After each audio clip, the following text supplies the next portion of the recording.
Ankita, and thank you, Murli, for giving me this opportunity to talk to this wonderful set of people today. And I think most importantly to the participants, thank you so much for taking the time out from what I'm sure are your very busy schedules to join me in this discussion today. Unfortunately, the situation is such that it's not so much a discussion, more like a monologue from me for a bit and then questions from you. But it's something that we're all learning as we go along in these very uncertain times. I hope everybody's staying at home, staying safe when you're going out, you're taking all the precautions, because this is not something that we think is going to be midterm. It looks like it's probably going to be a long-term thing, and hence my choice of this topic. I think that for the longest time, the option of working from home was something that was fashionable, that was something that you did to attract a certain demographic, millennials, working moms, mostly women, but sometimes men as well. And I'm not trying to stereotype, but that's the reality. And suddenly it has become a need. And I only felt that perhaps there would be value in sharing some of my learnings from working from home over long periods of time due to various reasons. One of them was becoming a mother, and share with you some of the tools that I have learned to use to just make life less crazy when you're working from home. I know that we won't really have an opportunity to ask questions as we go through the presentation, but it would be good if you could just make a note of those. And like Ankita said, towards the end, I'd happy to take as many questions as time allows us. So yeah, I think it's good for us to get started. Ankita, I'm just going to need a little bit of help from you here.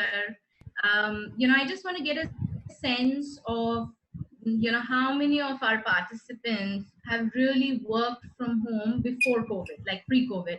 And I'm not really talking about a day here or a day there or maybe once a week, but really over a 30-day, 45-day, sustained period of time. Just a sense, and I'm happy to wait, Ankita, if everybody can just respond yes, saying they have, and no, they haven't, and you can just give me a sense of, what the demographic looks like, that would be good. Sure. So all of you, if you can just use the chat box to write your responses so that I'll be taking it.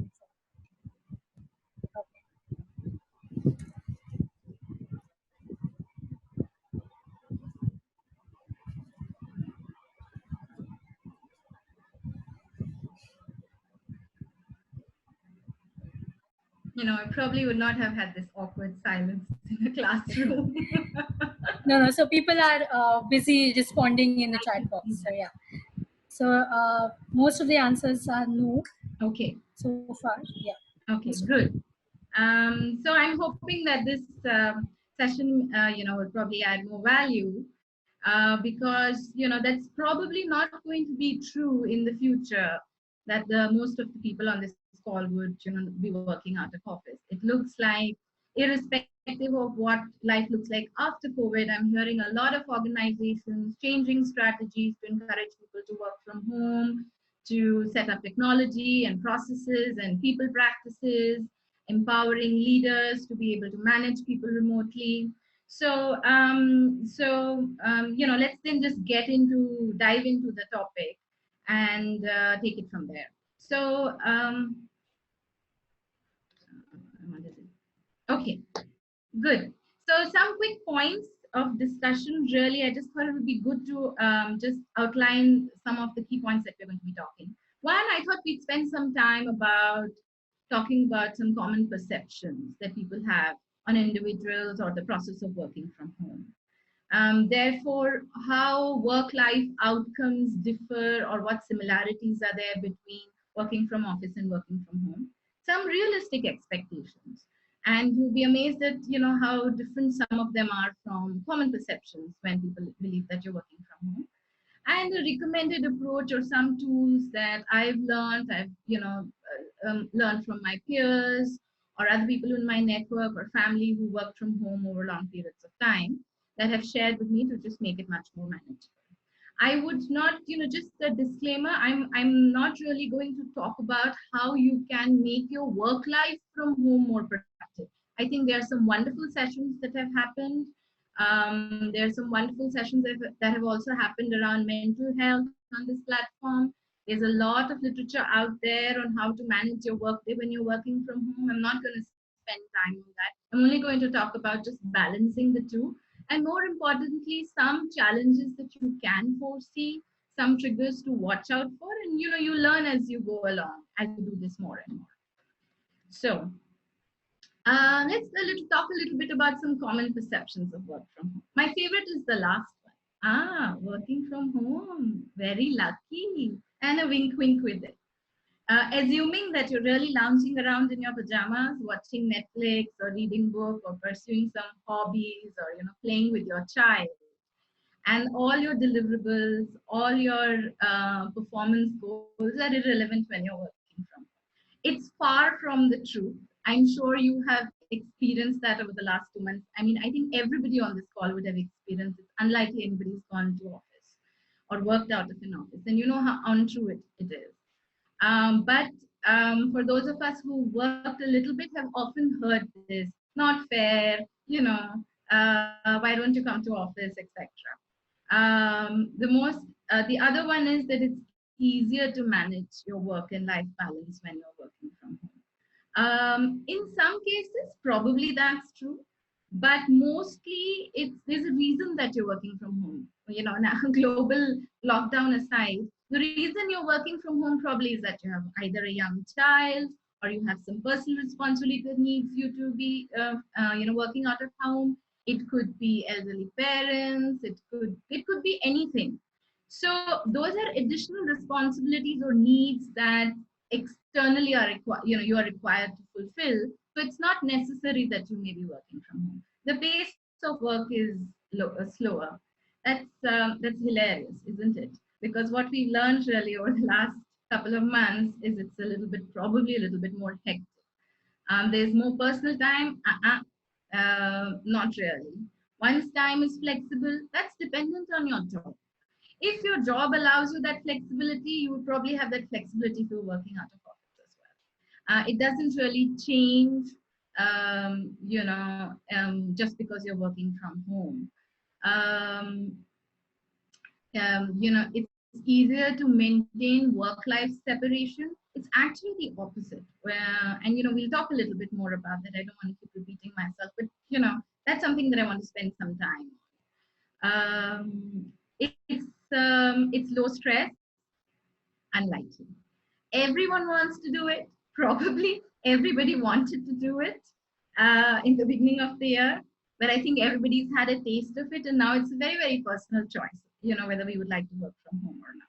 But I think a lot of these perceptions, myths, misnomers about work from home have gotten, removed, which I think there's a more real respect now for the kind of work that people do when working from home. I'd like to move on to the next slide from here when we're talking about some common perceptions to really what is the difference in the outcome when you're talking about work life. So let's talk about your day when you're, going to office. You get up in the morning, you've got some domestic stuff to do, you get ready, you step out of your home.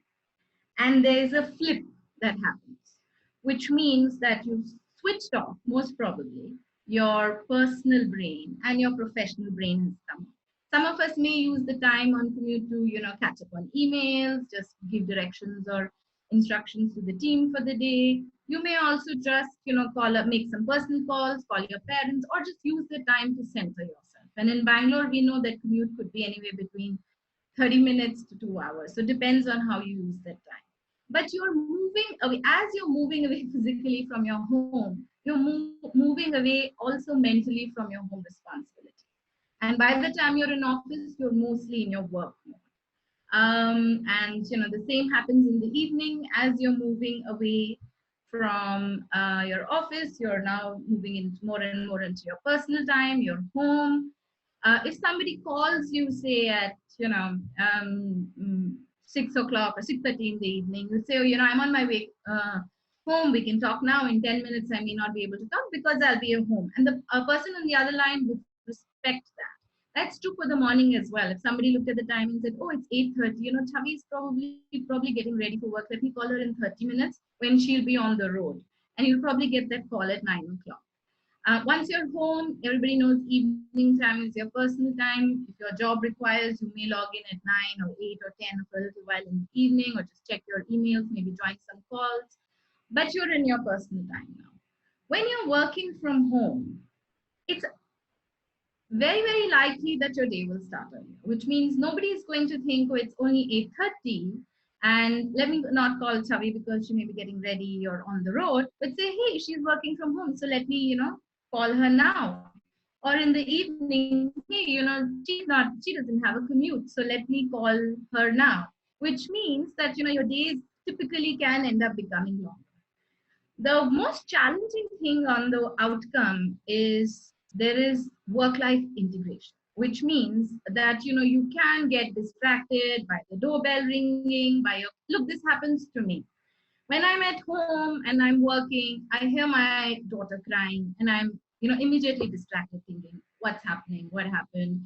If I'm on a call, I want to wrap it up.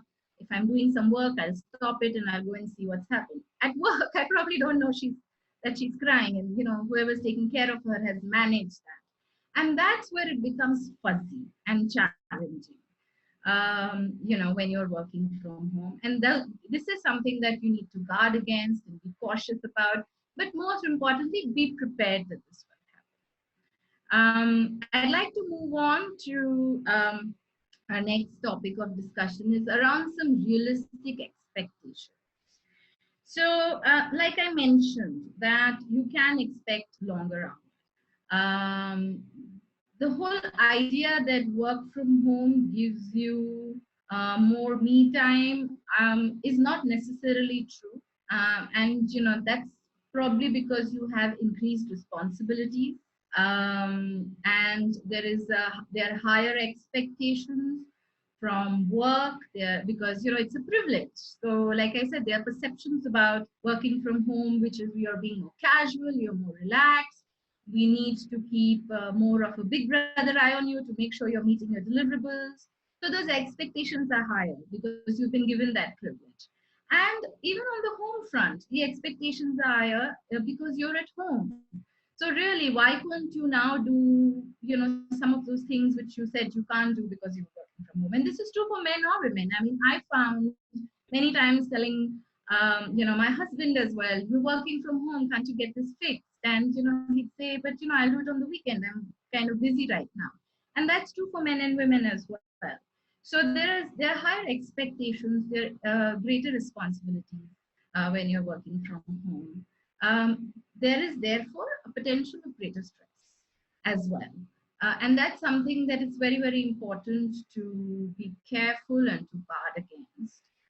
The other thing is loneliness or melancholia. Those of us who are introverts and like to keep to ourselves may find this easier to do. I think organizations will now need to get much more cognizant of the fact that while physically and from a technology perspective, we can get all employees to work from home, not everybody has the mental makeup to work from home. So those of us who are much more social, enjoy the interactions all of us enjoy interactions with our colleagues, but those of us who need that to function, to really bounce ideas, to just have a more productive day, will struggle with working remotely all the time. And that's where I want to talk a little bit also more about longer hours. Longer hours also means that when you're working out of the office space, you can just walk across to a colleague and get something done like that. When you're working remotely, you'll either ping them or call them. They may not be free. And this happens to us a lot. I call you, you're busy, you call me back, I'm busy, and we're just playing tag throughout the day. Till, what could have been done in a 5-minute conversation just at work now has taken a couple of hours for us just to connect on that. And that's another challenge on, working remotely. the boundaries get more fuzzy. And this is what I was talking about in terms of a work life integration as well. Boundaries get fuzzy on what is your work time and what is your personal time. Boundaries get fuzzy around, what you are required to deliver now. You may not instinctively, and this is something that we probably need to cultivate. One might not instinctively have the urge to say, my work time is done and I will give you this tomorrow. Something, excuse me, that you could very easily say when you were in the workspace, I'm leaving now. So maybe I'll look at it in the evening, or, do it when I'm looking, come back to work tomorrow morning, depending on how good you are at saying no. I mean, sometimes I struggle with that. But that's important to kind of keep in mind. The idea here is not to, just say working from home is not good. It has some wonderful, wonderful benefits for a lot of us, more so for certain demographics. Definitely saves you commute time, makes in many ways makes more sense for for companies in the kind of work that we may do as well. But it was important for me. I felt to share some expectations on some of the challenges that you may face. Everybody knows the pluses of working from home, but there are some very, very real challenges as well. And the idea was to share some of those with you. So I'll move on to some of the tools that I can recommend for you to share. And I think I'd like to probably spend about 10 minutes on that. And then we can take it from there. So, look, there are lots of wonderful learnings that people have had from working from home, and there's some wonderful literature out there. Not much around work-life balance per se for working from home, but a lot about work-life integration and work-life separation, and a lot of that covers, working from home as well. So, if you feel that this is something that you see yourself doing on a long term basis, whether it's your own choice or whether it's something that your organization is encouraging you to do, definitely have a look at this, look at some of this literature. There are a lot of people like me who've made a lot of mistakes, who struggled with it, who have the opportunity to share our learning with you. I think we should make the best of that. And I believe that's what, some of these She Converse platforms are for, and not just relevant to women, relevant to men as well. Because I don't think organizations really, when they are looking at their working from home models, are going to say, let's only have women work from home. I think it will be more about roles, about individuals, and that will be irrespective of gender. So it's important for everybody to really be prepared for some of the challenges that you may face and how to manage them. The most important thing that I have learned, and these points are not necessarily in importance, but I wanted to end on a nice note, so we kind of talk about that. Mirror your work day, which means if you start work at 9 when you're in office, start work at home at 9.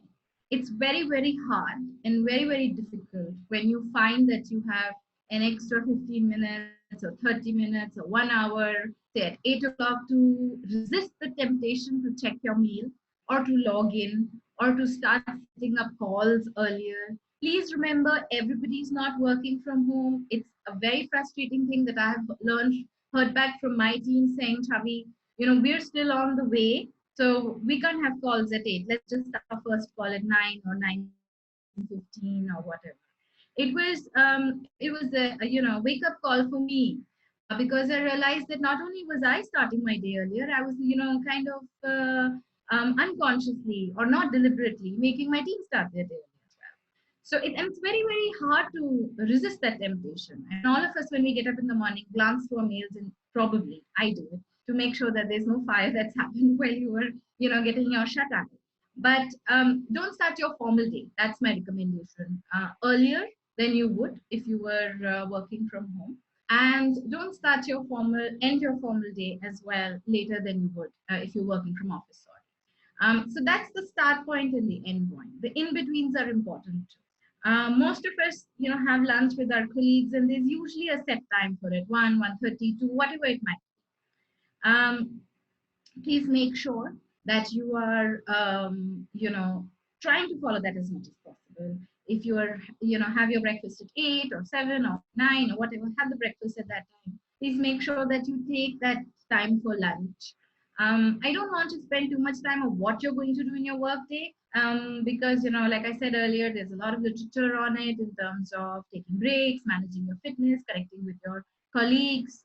There have been some good sessions on She Converse as well about that. So, I think the ladies articulated much better than I did. I'll leave it at that. But that's the first lesson that I learned. And it's not something that happens very easily. It's hard, especially when you're going through hard, high workload days or high stress days. You may have some event or ramp or a product launch or, new clients coming on board. It is, or recruitment happening or some HR initiative you're launching, to just have that eat up as much day of your day as possible. If that's something that you would have done when you were in office, for example, you would have gone to work early or left late from work, then it's fine. But on a normal time, don't, resist the temptation. I think set boundaries. Set boundaries for your work colleagues, set boundaries for your home mates as well. But the first step is set boundaries here. It's important to be very clear in your mind what is constitutes your work day and your deliverables, and what constitutes your personal requirements as well. Tell your people at home, I'm working now, I cannot look at it, or I look at it at this after this time. And similarly, if you feel pressure from your colleagues, your boss, especially your boss or your boss's boss, that you're not commuting or you're working from home, I'm sure you can do this today. It's important to set that expectations, those boundaries before you go into your working from. The third one is the one that some of us find the most difficult to say no. It's okay. Say no to work. Say no to personal stuff as and when required. Give an explanation. You've already set boundaries, but given an explanation on why that's something that you cannot do right now. I'll give you a very simple example, very personal. When I work from home, my mom doesn't understand probably why I can't call her in the middle of the day and chat with her. And she'd call me, and I'd say I'm working, and I'd call her late in the evening, and she would say, you couldn't talk to me for 5 minutes. I was working. You were working from home today. And it's okay to tell your mom, no, I can't. I will either call you in the morning or in the evening because I'm pretty much working. It gets harder with people system at home who may not know how to or may not have worked from home before, to explain that it's still working, but you'll get there once you're sending those messages again and again. Keep your weekend work for your weekend. It's unlikely that you will be able to pursue that hobby that you always wanted to because you're working from home, or get your house done up the way that you wanted to, or read that book you wanted to, or watch that Netflix docu series that you wanted to. You're working from home, and like I said, you have a reason why you are also wanting to work from home, which means you have some other responsibilities that you're going to take care of. And if that's the case, it's pretty likely that your personal time will kind of reduce. So you're not going to have the time to do that. And it's very easy to give into the temptation to say, I'm working from home. Let me call the carpenter or the plumber or the electrician or the parlor person or, whatever on a weekday. It'll just add stress to you, because our jobs mostly are unpredictable. You may get a work call, you may get something you need to deliver very quickly, and then you just end up getting stressed. Oh, the carpenter's coming, but I have suddenly a call's come up now. What do I tell him? He's at the gate. Urban Flap is calling me. So leave all that work for your weekend, the way it's supposed to be. Don't plan. My recommendation to you is, when you start on your work from home journey, don't plan to do 10 things that you'll be able to do now that you couldn't do earlier because you were in office. You're not going to be able to do it when you're working from home as well, unless it's on the weekend. So keep all, that's why it's important to note the icon, the no laundry icon. If you do your laundry on the weekends, keep it for the weekends itself. Keep It's important to keep your work day as clutter free, as stress free as possible, because you'll have enough stress coming in from work and other personal commitments that you have, or other requirements that you have as well. Not to keep away the fact that you probably have a little bit longer hours as well. The last one is something that is very, very personal with me, and I wanted to share. Whenever I would get a chance, maybe coming off an extremely, stressful project or a stressful time, I just randomly take a Friday. Mondays nobody really takes off, but I just randomly take a Friday off. Maybe once in 6 weeks or 8 weeks, and just switch off. And for me, it would be a long weekend, and pretty much just do whatever it is that I wanted to do, read or just vegetate and lounge around in my pajamas. And I'm not talking about taking a vacation; those are different. You obviously are going to take vacation with your family, whether you're working from home or from office. But I found that when I started working from home, I stopped doing that. Most of it was in my mind, because I'm talking about working from home 10, 12 years ago, where there was a certain amount of guilt associated with getting a special privilege, something that the organization was adjusting for me to keep me engaged as an employee. And I found that something that I stopped doing initially, and that was not okay, because it was a wonderful break that I used to take. I planned that day pretty much to do whatever it is that I wanted to. Weekends you would spend time with your family, but that random Friday, which was not a public holiday or not a festival holiday, it was pretty much me time. My recommendation to anybody embarking on this a longer work from home journey is, um, do that. And to everybody, if you're not doing it, please do it. It's wonderful. Providing and I would recommend, don't do it when you're in the middle of the project, because we're human, we'll just be worrying about how much we're missing out. Probably at the end of a project or a stressful time or some big deliverable, when you're like just getting up at 10 and sitting around in your pajamas, or just not being responsible that day. So if you're not doing it, either ways do it. If you're already do something like this, kudos to you. My recommendation to you is to continue to do it, in a when you're working from home as well, because your job deliverables have not changed, your personal deliverables have not changed. You can end up getting overwhelmed as well. And this is what it's important to make sure that we are fighting tooth and nail for whatever time that we have for ourselves, because our lives are pretty full and stressful. And whether we're working from office or from home, and it's important to just take that time out. On that note, really, I think it's time for me to wrap up my monologue. You it would have been so much more interesting if we would have had a chance to meet face to face. I'm sure we'll have that sometime in the future when we'll have much more interactive session. I hope this has been helpful. And there is some value that has gotten added in my 27 minutes of discussion so far, or one-way discussion so far. I think it's time for me to leave it open to questions. Thank you once again.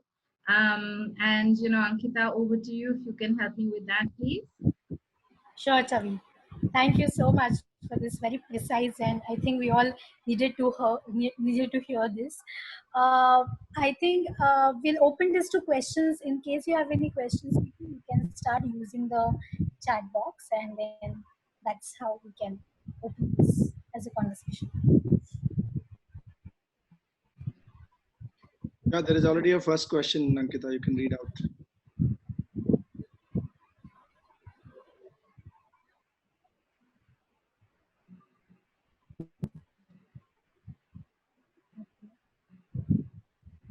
Yeah. I'm just reading it. Chavi, so the question is by Anil, and he's asking, Madam, I am a HR manager in infrastructure sector. Some employees are staying in home due to lockdown.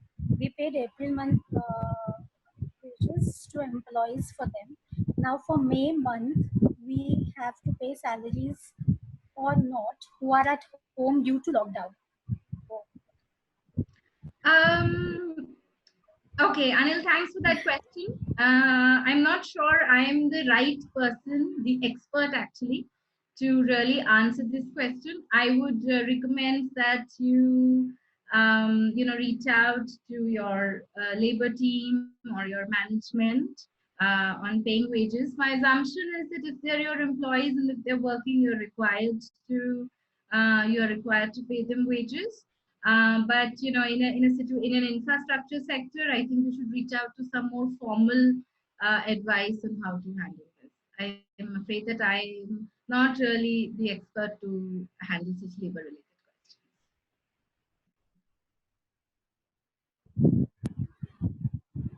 questions. So, Chavi, as people are going to write questions probably, I had a question. So, my group of friends from Bombay, so Bombay is a little bit stricter lockdown, right, as compared to Bangalore.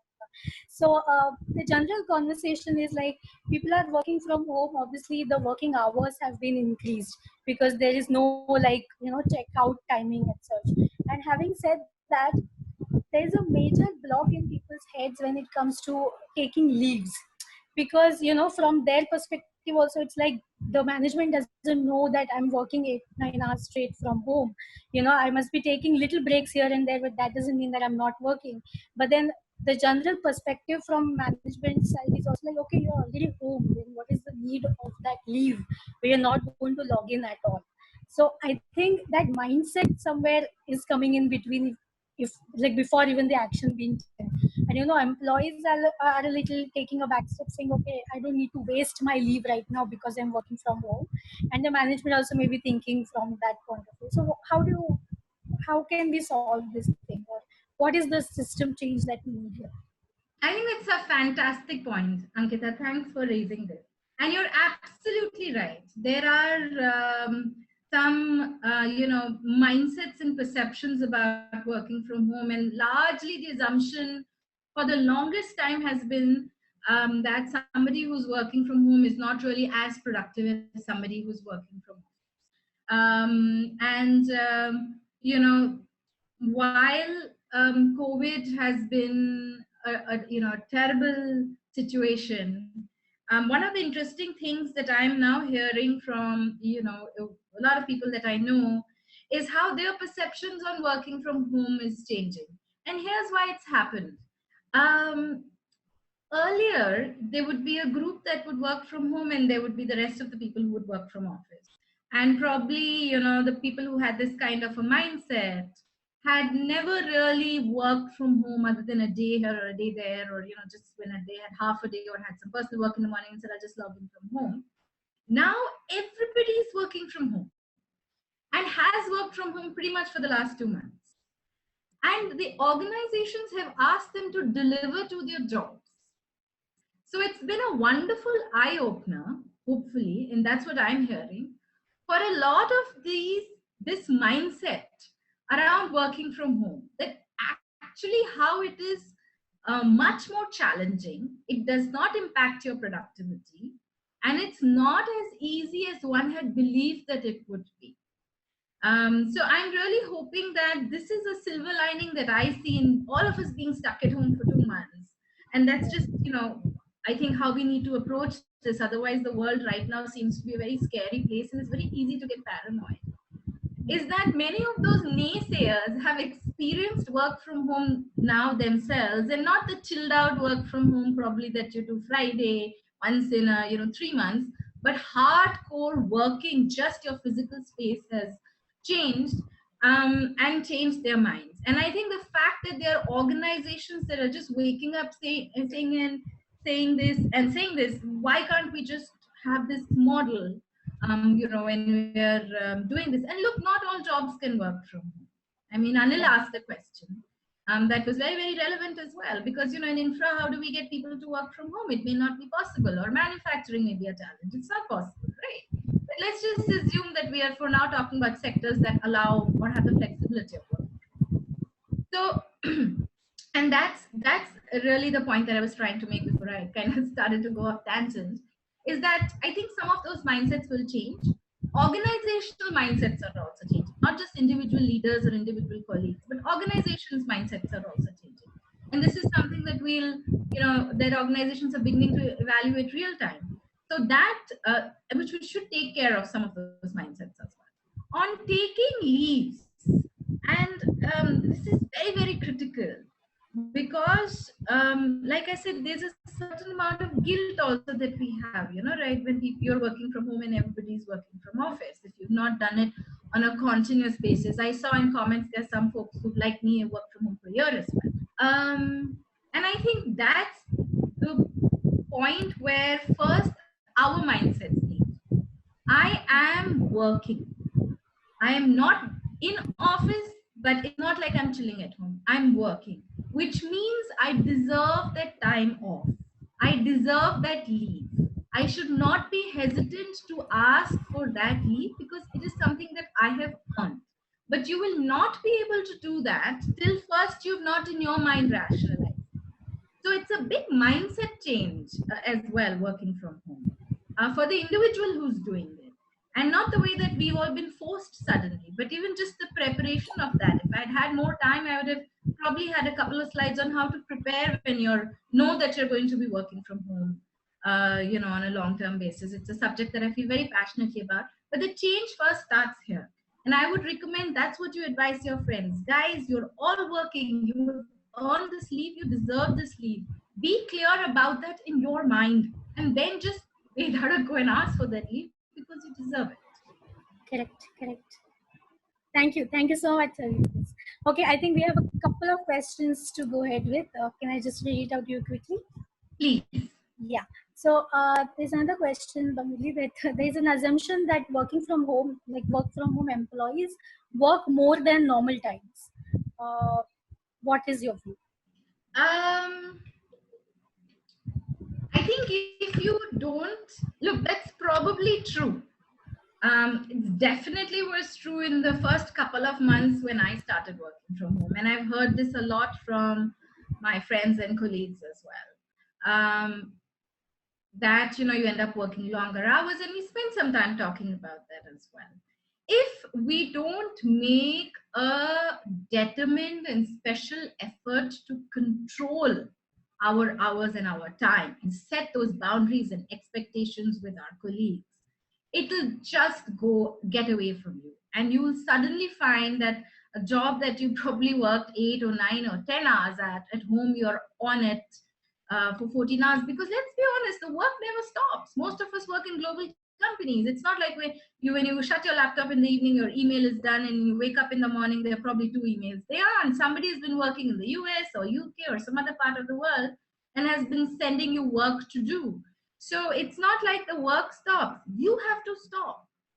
And that's where it's very, very important to just say, this is when I start, this is when I stop, because this is what I do in office. This is when I take a break and maybe log in for 30 minutes at night before I go to bed. That's exactly what I will do. I will not say that if I log in from 10 to 10:30, I'm logged into 1. And I did this a lot to realize, oh, at least I don't have to rush and get ready in the morning. But I had to get up in the morning because I had a 1-year-old. So your responsibilities have not reduced. So absolutely, but we have to control that. It's on us to make sure that we are not doing this 24 hours, because if we could, there's work for 24 hours in the end of the day. Right. Chavi, thank you. The next question is from Prabhas. Should work from home have more touch points with the team, or should it remain the same? Good question, Prabhas. I think the current lockdown has taught us something as HR professionals and as leaders also of our teams, that there is obviously something as too little, but for me, the learning has been that there's something is too much. Definitely, when you or your teams or large teams are working from home, there is an additional effort that's required to stay in touch with them formally and informally as well. Because remember, those water cooler chats or coffee breaks or smoke breaks or just crossing each other in the cafeteria or the office lobby and just having a quick how are you, or hey, listen, I sent you an email on this, can you do this, or just how's your kid, how's your mom, or how are you doing, what's your plan for vacation. is more difficult to do when teams are working remotely. So there is more effort that needs to be made to stay in touch. Now, unfortunately, what I learned is that does not necessarily mean that you need to have those many more touch points. When the lockdown started, we said, oh, the entire organization is working from home. Let's put together an engagement and comms plan, and let's start reaching out to people. We'll do focus groups. We'll do chai pe charcha. We'll do coffee breaks. We'll do this. So much so that after the first 10 days, employees and leaders began to reach out to me and say, Chavi, this fatigue that's setting in, you've HR has gone a little bit overboard, and just to make sure that we are staying in touch, there are just 7-8 sessions planned in a day, and employees are getting fatigued of these sessions and finding that it's distracting them from their work. And there's fatigue on leaders part as well, because how much can you interact with people? They need to focus on their own deliverables as well. So that's one thing that I think has been a big learning for me and my team, and I think I would like to caution HR professionals and leaders on this call as well. Yes, Prabhas, you have to make a more special effort. You have to have more touch points, but be wary of going too far. Thank you. Thank you so much, Ravi, for this. The next question is from Lavanya. She's asking, I often feel I'm not productive when I work from home, though I've complete my tasks. What are the guidelines you can give to such cases? Um, uh, I'm wondering if I could just, interact with Lavanya, because I would like to understand, what she means by saying she's not productive. But I'm just going to make some guess. Okay. Maybe Murli, do you want let to me unmute unmute? her if you want. Yes. That would be good if she's okay with this. If Lavanya is comfortable. Yeah, let me just do that. I think she looks like she's comfortable. Let me Good. just.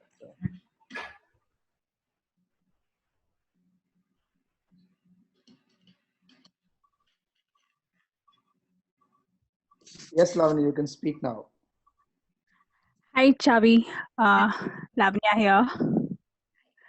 I actually lost the connection in between, so I really didn't get what's happening, and all of a sudden I'm unmuted.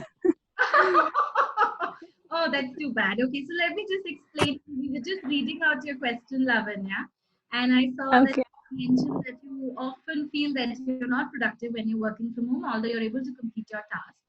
So I Right. Yeah. Right. want to understand from you very quickly what you mean when you say you feel that you're not productive. See, the given task is completed, but somewhere I feel it is not 100%. Though I'm spending time to complete it, it's not 100%. Maybe, and a lot of distraction at home. I feel sometimes frustrated, saying that is not possible. So, any guidelines to streamline this? In Sure, fact, you can sure. help out. Absolutely. Okay, I've understood your question.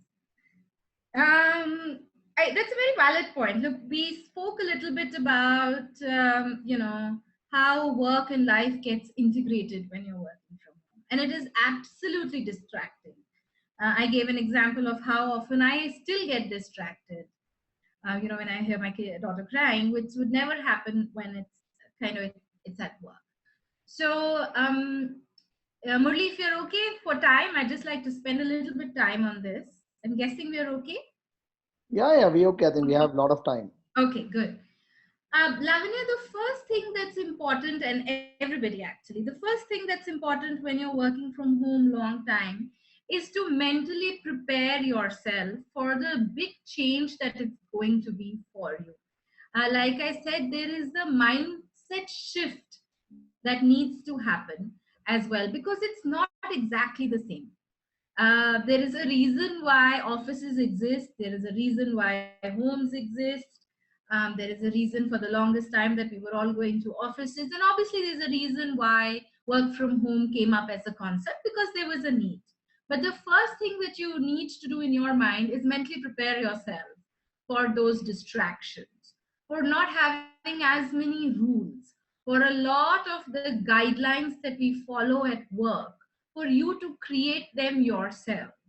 Because if you find that you are lounging around in your pajamas at 12 o'clock and working on calls, something somewhere is not working. In terms of, so that's important for you to do. And it's important for you, probably a little bit out of the purview of this discussion, but it's important to get up in the morning at the same time, have breakfast at the same time, do whatever your fitness routine is at the same time, get dressed at the same time. I'm not saying you need to wear your office clothes, but just, shave, or, for women, comb your hair or whatever, but just follow your routine so that you're ready and log into the office at the same time that you would. When you are preparing for your day, and if you're working from home, say you have 30 minutes for commute, it's important to, and this is a tool that I use, make a list of things that I am to achieve today professionally, and make a list of things that I am to achieve personally, which means checking up, to be quite young, so I don't know if you have a kid, but I'll just use this as an example. Make sure that the nanny has given my kid a bath, has fed her, as part of my personal task. Get distracted every time Nana asks, not in my personal task. Get distracted every time a courier comes, not in my person, or the bell rings, not in my personal tasks for the day. But for if there's a credit card coming or a passport coming, set up a time with that guy, go down and pick it up in my personal task. So it's important when you're getting into your day to mentally prepare to get into it. Because remember, when you leave home and sit in the car or in the cab or on your scooty or in the bus, you are now slowly moving into your work day. You probably don't need to make those lists. You have your calendars, you have your deliverables. When you're at home, it's, I just want to take a step back. It's very easy to dismiss the critical importance of that distancing that happens when you shut your front door and leave for office. It's a very, very important click or a button that switches on and switches off in our brains. And the most critical thing is to mirror that when you are at home. For me, the tool that I use is making these lists and having a separate place that I work, shutting the door, making sure I have water, and I actually pack my lunch tiffin and bring it to my home office so that I don't go out as well on days that I know I'm going to be very busy. Keep my snacks. It's like a work environment for me. I don't take personal calls like I would not if I was busy at work, or the days that I'm not, that I do. One of the things that also you should do is, and this is where productivity comes in. You're giving the tasks that are assigned to you, you're doing them. That's great. Please remember that when we interact with colleagues, new ideas come up. And those interactions are not always formal settings in the workplace. So it's important for you to make sure that you take the lead to set up a 15-minute brainstorming. Let's bounce off some ideas. What can we do differently? Or if you're an individual contributor and you do your thinking yourself, make that time maybe once a week, 30 minutes, 45 minutes. So you just shut your email and say, how can I do what I'm doing better differently? How can I be more efficient? How can the team be more efficient? If you're in HR, what can we do better for our employees? How can we reduce our attrition or increase our recruitment? The things that you would do that would come up in informal chats. Make sure that if you're in support functions, make sure that you're connecting with business to brainstorm with them remotely as well. Otherwise, you're just doing tasks and then it's just no fun. And like I heard you, your frustration on work from home will only increase and you will not see value in that model. So, because it's important for us to succeed, and for us to succeed, we need to keep getting better. If you're only doing the tasks that are given to you, you will not get better at what you do. So your promotion will seem further away. You will not have a sense of achievement. So you need to be much more regimented about that. You need to treat yourself a little bit like a military rookie and be strict with yourself and set those rules. Okay. I think we will move on to the next question. Nishi has a question, but I'm so sorry, I lost the questions after Lavanya. So if anyone asked the question after Lavanya before Nishi, if we can take that. Chhavi, are you able to read? I'm able to read them. So yeah, Prabhas has another question. How to access the mood of your team while you work from home, as mostly teams do not prefer video call due to bandwidth issue access, etc. Um, Good point, and I think very, very valid. But Prabhas, I want to throw a different question at you, and that's something that you can think about.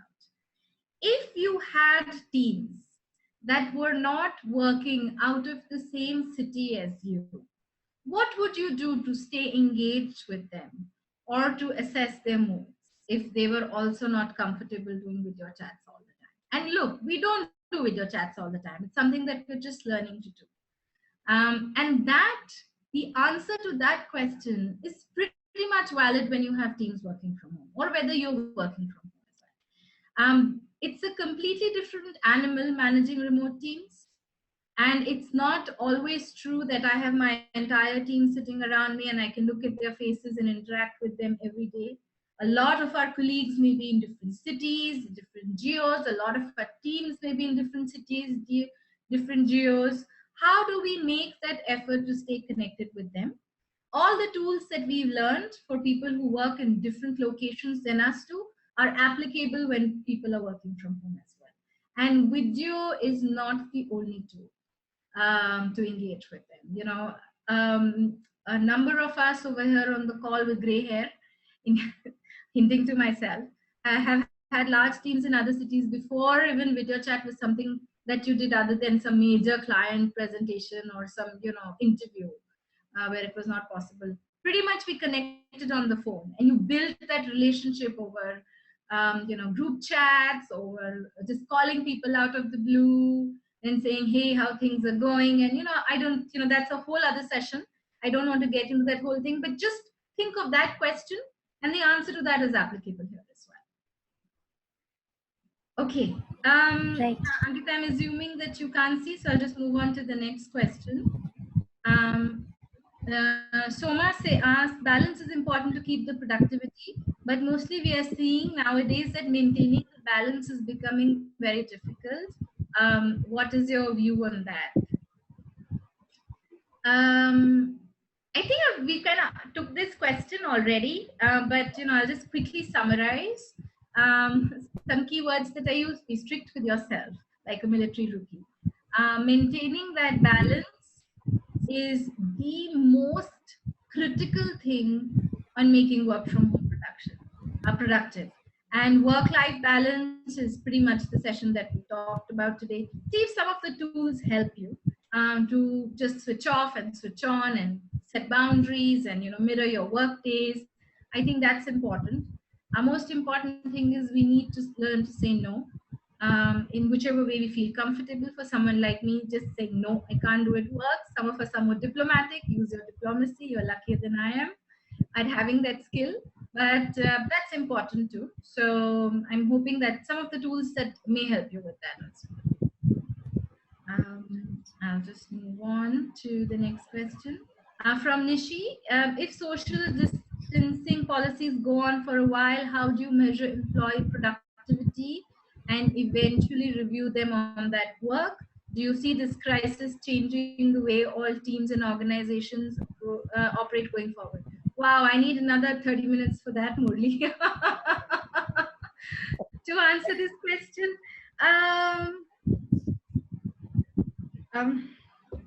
look, the tools that you use for employee productivity, and I'm guessing it's not breathing down your employees. Anishi, I'm just going to keep it short because I think we just have another 3 minutes. And there's a lot of stuff now on the net as well on this. And maybe Murli, you may want to look at some colleagues who are equipped to do justice to this topic. But it's a mindset change, and I'm going back there. Do we measure the productivity of our teams and employees by sitting on their heads and breathing down their necks and looking at every click that they're doing and every email that they're responding to and or every task that we're doing? We don't, right? We're measuring them on outcomes. How is that different if they're working from home? The outcomes don't change. The metrics don't change. The performance deliverables don't change. And that's how you will continue to measure productivity. If there are tools that you're using right now to measure how much time somebody spent on a client or working on a tool or doing some coding or whole others, because IT is, in any case, everybody's measured for every second. Those tools, you need to get them working from remote locations as well. But really think about it. I mean, if unless you're going and checking every single thing everybody's doing, or your boss is checking every single thing that you're doing, nothing really changes. The deliverables, the metrics remain the same, and people are required to deliver to it. And if they don't, you have your performance improvement plans, you have your review mechanisms, those all stay. I think, and this is my view, I think we're complicating something that does not need to be complicated when we ask those questions ourselves. I think it's important for us to just say, my physical place of working is changing. I do not become lazy. I do not become irresponsible. I do not become non productive just because that happens. I need to learn to make sure I do as a good job, which is fine, which we need to, as HR, as organization, as leaders, support people to adjust to that. But we can't go in with the assumption that they need to be checked on more. I don't believe that's necessarily true. That hasn't really been my experience. It only irritates people and creates a sense of distrust, between the employee and the manager or the leader or HR in an organization, which is never a good place to be. All right, we'll just move on from Neha. Neha has an input that the feedback she has gotten from her organization is that employees' productivity has increased since post-lockdown. Well, which is a good thing, but I hope the employees are not burning themselves out. So that's something, Neha, you may want to keep an eye on as well. I believe that that's the last of the questions. Thank you, Sonam. Yep, I think that's the last of the questions that I'm seeing on the chat. Unless, Ankita, there's something that I'm not seeing. Yeah, there is one No, question. no. One question Nidhi actually looks like sent directly to me. But yeah, I think Nidhi, you want to just I'll copy paste that question into. Sure. Just give me a second. Maybe that could be the last question.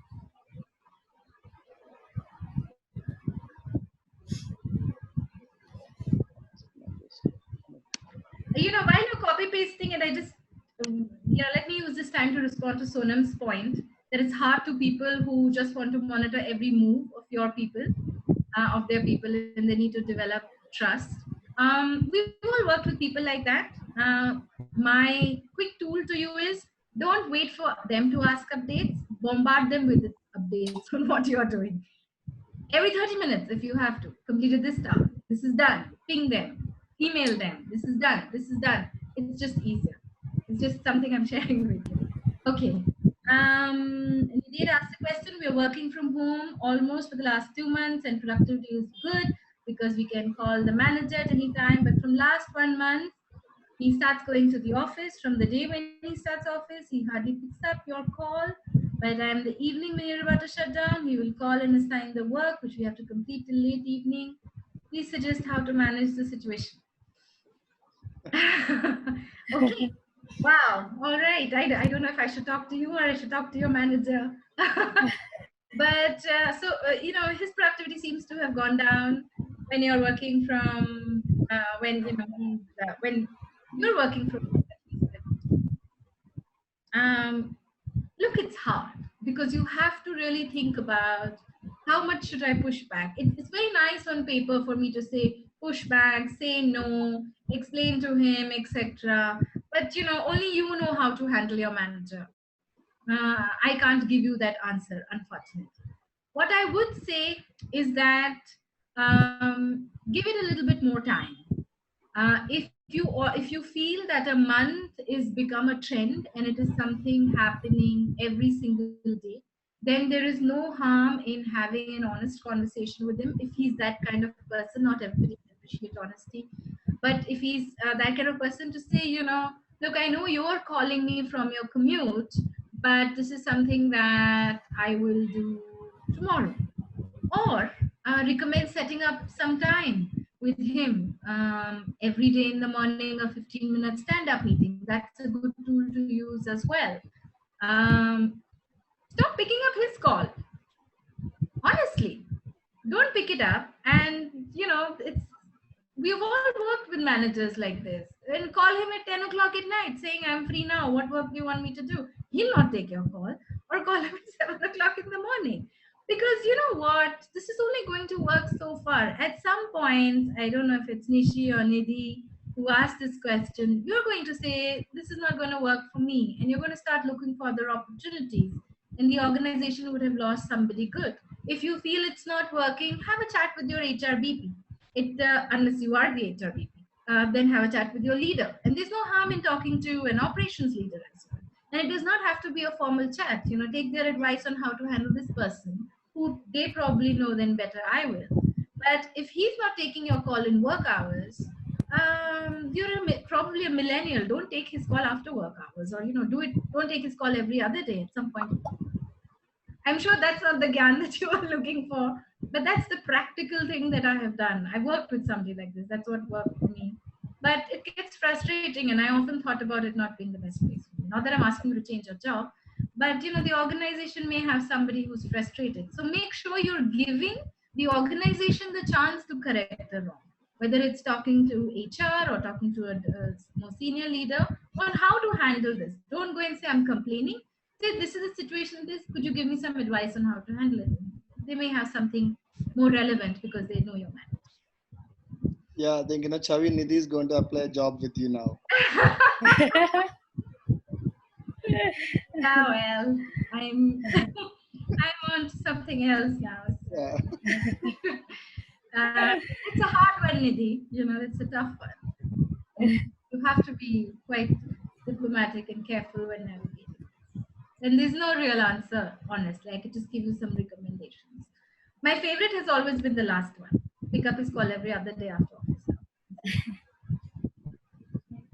Okay. Thank you so much, Chhavi, for such a insightful session. I think all of us are in a conflicted situation. In a sense, all of us are thinking that are we doing too much? Are we not doing enough? But this session actually puts a lot of things into perspective. Thank you so much for that. Thank you so much all for joining in today's session. And we are going to continue this series in the next week as well. So I request you all to go back to the website and check for the other sessions and register yourself. Thank you so much and have a fab weekend. Thank you. Thank you, everybody. Stay safe. Pleasure talking to you. Yeah, Bye. thank you, Chhavi.